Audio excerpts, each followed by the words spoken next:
Okay, so my first multiplication strategy is just a quick estimation.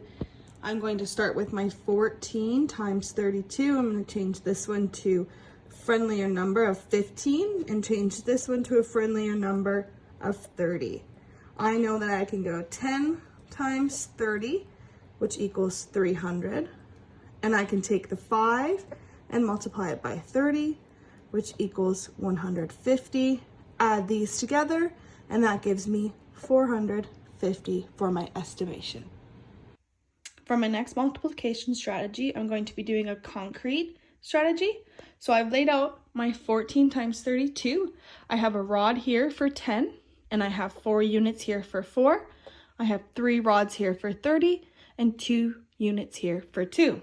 I'm going to start out by multiplying my 10 times my 10, and that's going to give me 100. So I'm going to lay a flat. My next is 10 times 10, another 100. So I'm going to lay a flat. My next one is 10 times 10, so I'm going to lay another flat. Moving on, I have 10 times 1, which is 10.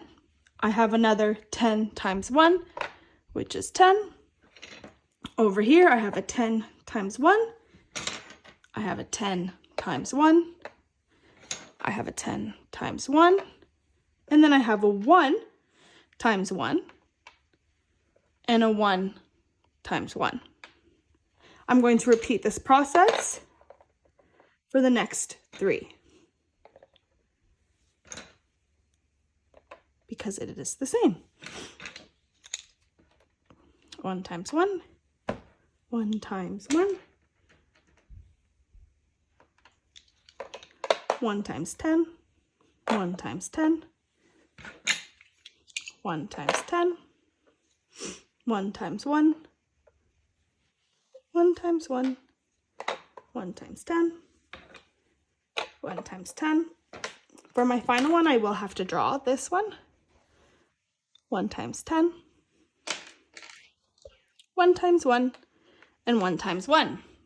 Now I have them all laid up and I can group them. So I'm going to start with my ones. I have 1, 2, 3, 4, 5, 6, 7, 8 ones. That gives me 8.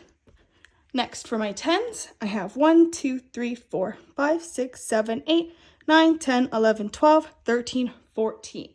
I know that I can pull 10 of those out to make 100, and I can have the remainder of 40 to make it a little easier. Next, my hundreds, I have 1, 2, 3. That gives me 300. I add those all together, and I get a total of 448. My next multiplication strategy is a pictorial strategy. So I've taken my 14 and I've represented it as 1 rod for 10 and 4 units for 4. And my 32, I have 3 rods for 30 and 2 rods for 2. I'm going to start multiplying these. So I'm going to take all of this and I'm going to multiply it by all of this. So starting over here, I have 10 times 10, which is 100. And I'm going to represent that as a flat. And I have that 2 more times. 10 times 10 and 10 times 10.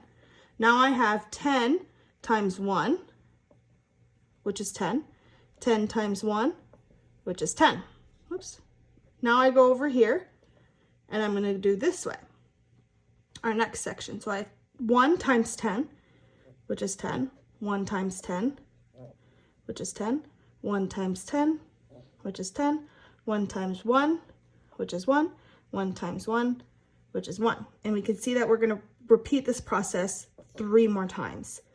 So I have a 10 here, I have a 10 here, a 10 here, and 2 ones.